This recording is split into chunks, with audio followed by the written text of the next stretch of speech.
Right, so I'm here with another train sim tutorial, and this time it's going to be for the class 86 slash class 87. So first things first, headlights, I'm going to want my wipers on, which is V, obviously.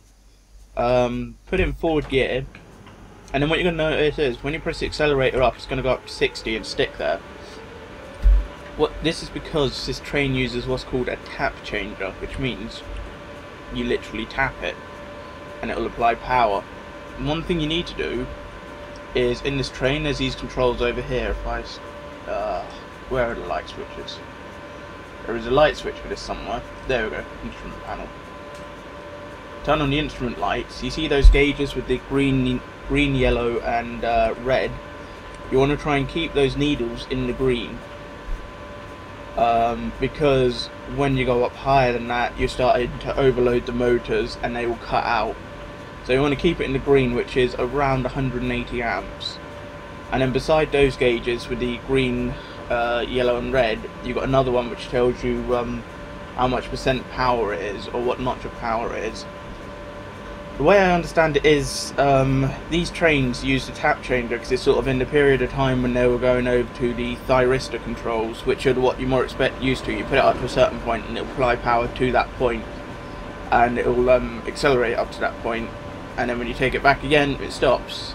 These ones aren't quite like that, you have to tap them. I need to slow down to coming into a station. Q to cancel the alarm, and speed change before I even knew it. And then put the brakes on. Use separate brakes, so you've got the brake controls over here.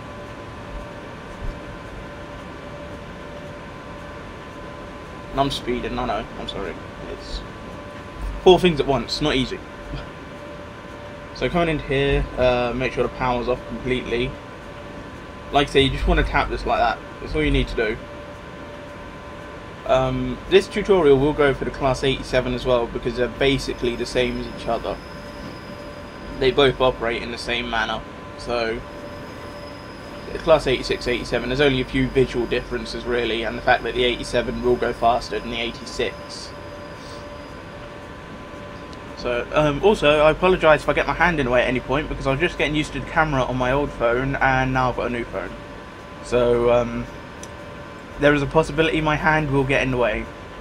So, I apologise for that. So, let's just get into the station and come to a stop.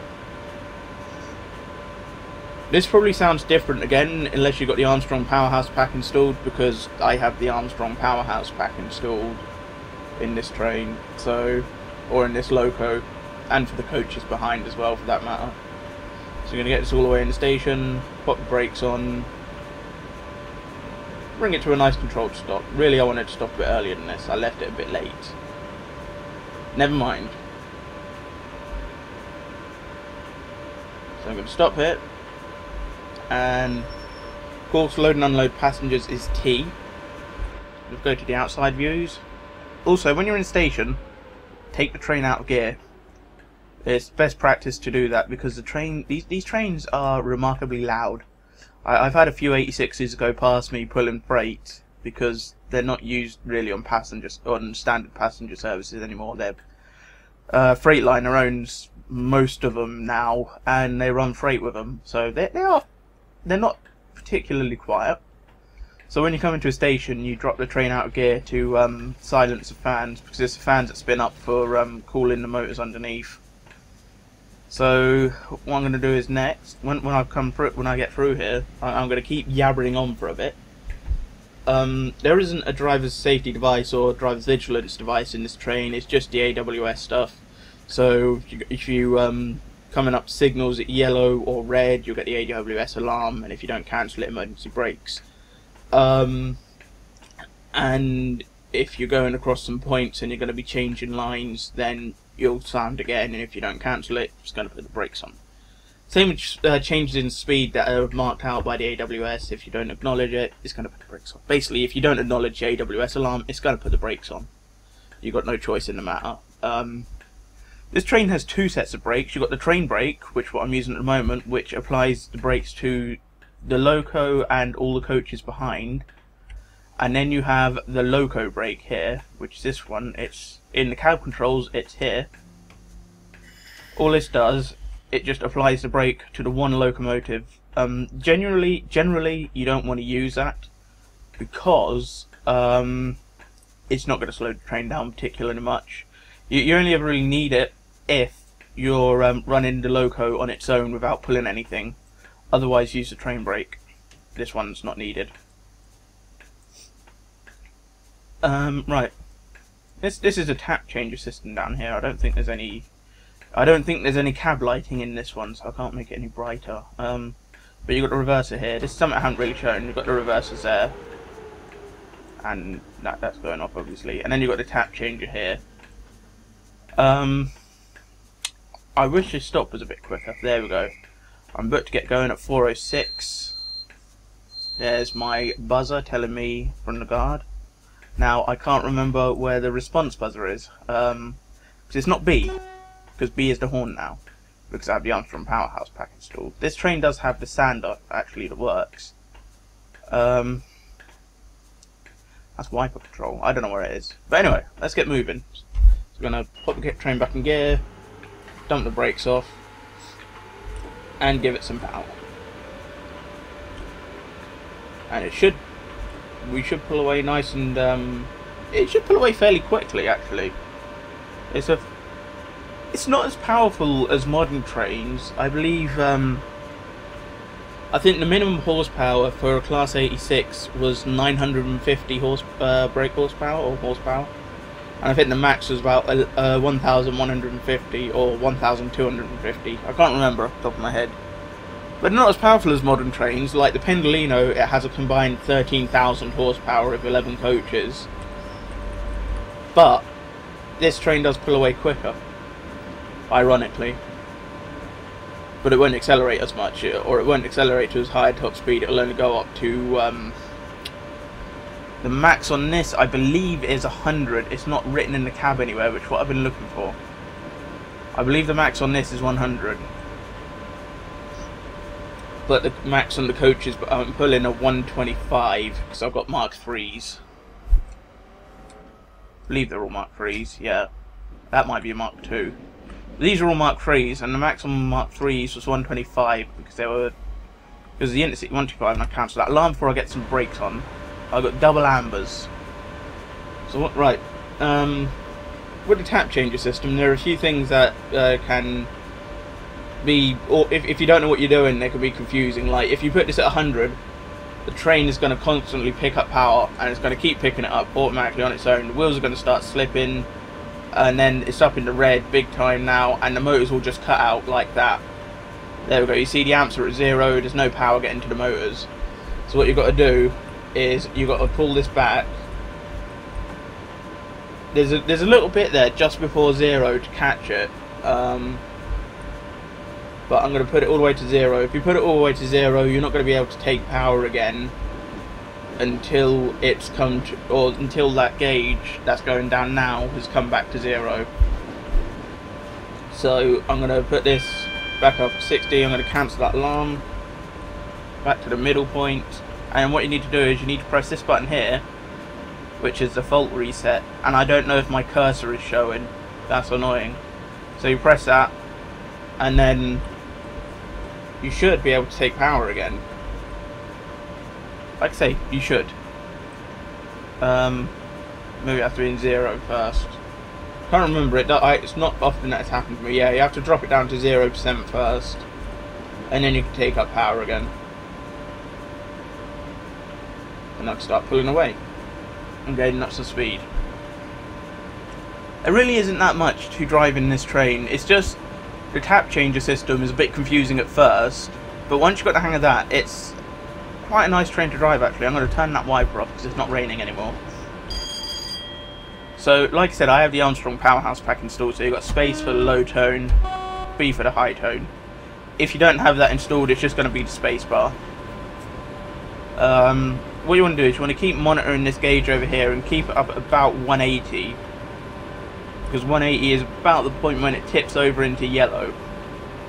And is the point when you're going to be accelerating the fastest. And as you get faster, you'll notice that the amps don't go up as much when you put the throttle up. So when you get to a certain point, I think my next signal is green, I should be good to put that up at 100 and just let it gain on its own and not really have too much of a worry. Yeah. So only just in the yellow, which is safe, because it's going to go down again. And there we go. Accelerating hard, putting full power into the train. And then, so that's where it goes from there, pretty much. It's, like I say, it's a fairly easy one, actually. It's not been as long as I thought it would be. I'm going to be annoyed if the cursor isn't showing, but win some, you lose some. God, that sounds good with the Armstrong Powerhouse pack installed. It really does. So yeah, this is about it, really, but for the 87. There isn't much more to it. Or not that I can think of, anyway. We've got an emergency brake somewhere. Oh yeah, like I say, you've got the manual sander control in this one, so you can control it. That was the pantograph button. Wrong one. It's down here. You got the sander there. And you can just press X for sander.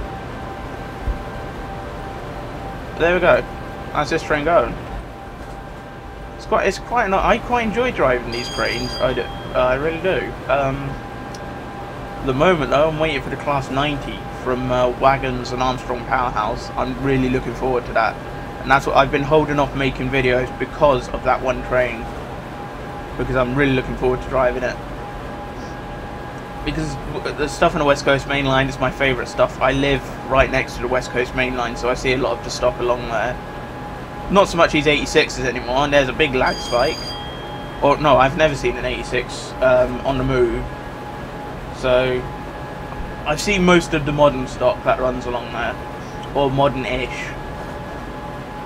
But anyway, like I say, this is the Class 86, and as much as it goes. For braking, you want to bring the power back. You drop it down to 3 there. Actually, don't drop it down to 3 at all, because it doesn't do anything, does it?